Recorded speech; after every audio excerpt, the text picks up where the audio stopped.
ప్రియమైన సహోదర సహోదరిలారా, ప్రభువైన యేసుక్రీస్తు నామములో మీకందరికీ ఈ సాయంకాల శుభములు. ఈరోజు మనము గలతీయులకు రాసిన పత్రిక 6వ అధ్యాయము 9వ వచనం నుండి ఒక అద్భుతమైన సత్యాన్ని ధ్యానించుకుందాం. మనము అలయక మేలు చేసితిమేని తగిన కాలమందు పంట కోతుము. ఈ మాటలు మన జీవితాలకు ఎంతగానో ప్రోత్సాహాన్నిస్తున్నాయి. హల్లెలూయా, హల్లెలూయా. ఈ వాక్యము మనకు రెండు ముఖ్యమైన విషయాలను బోధిస్తుంది మిత్రమా. మొదటిది అలయక మేలు చేయడం, రెండవది తగిన కాలమందు పంట కోయడం. కొన్నిసార్లు మనం మంచి పనులు చేస్తున్నప్పుడు నిరుత్సాహపడతాం, అలసిపోతాం, ఫలితము కనిపించడం లేదని భావిస్తాం. కానీ దేవుడు మనల్ని ప్రోత్సహిస్తున్నాడు.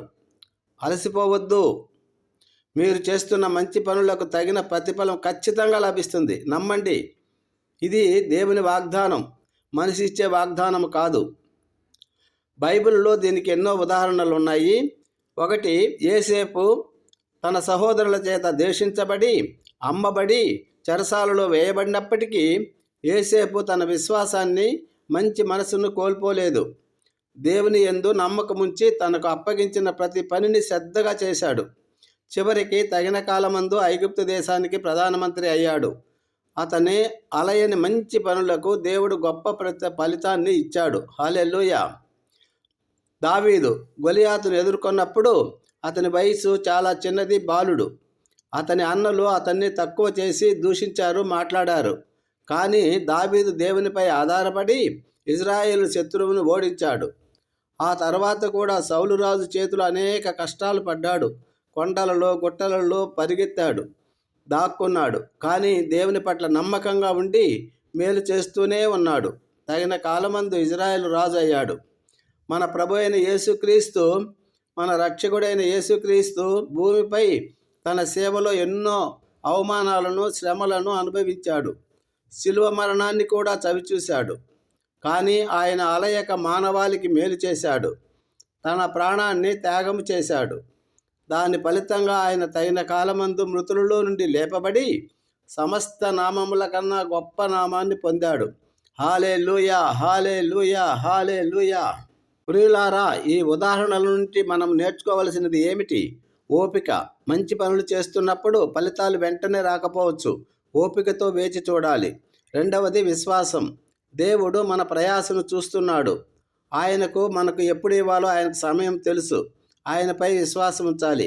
మూడవది స్థిరత్వం. కష్టాలు వచ్చినా, నిరుత్సాహం కలిగినా మంచి చేయడం మానవద్దు. స్థిరంగా దేవుని చిత్తాన్ని చేయాలి.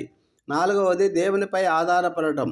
మన సొంత శక్తితో కాకుండా, మన సొంత తెలివితో కాకుండా దేవుని సహాయంతోనే మనము అలయక మేలు చేయగలం. చిన్న పల్లవి.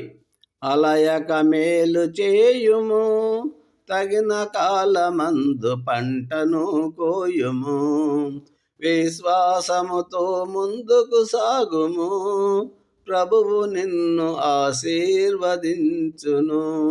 ఇలా తలలో వంచండి, ప్రార్థన చేసుకుందాం. ప్రేమగల మా తండ్రి, ఈరోజు నీ వాక్యము ద్వారా మమ్మల్ని బలపరిచినందుకు నీకు వందనాలు. అలయక మేలు చేయుటకు మాకు శక్తిని దయచేయండి. నిరుత్సాహపడకుండా ఓపికతో నీ చిత్తాన్ని నెరవేర్చుటకు సహాయం చేయండి. తగిన కాలమందు నీవు మాకు ప్రతిఫలమిస్తావన్న నమ్మకంతో జీవించుటకు మాకు కృపను దయచేయండి ప్రభువా. యేసుక్రీస్తు పేరిట ఈ వినయముతో ప్రార్థిస్తున్నాము తండ్రి. Amen. Thank you Jesus. God bless you all. Have a good night. దేవుడు మిమ్మల్ని, మీ కుటుంబాలను బహుగా దీవించి ఆశీర్వదించి హెచ్చించునుగాక.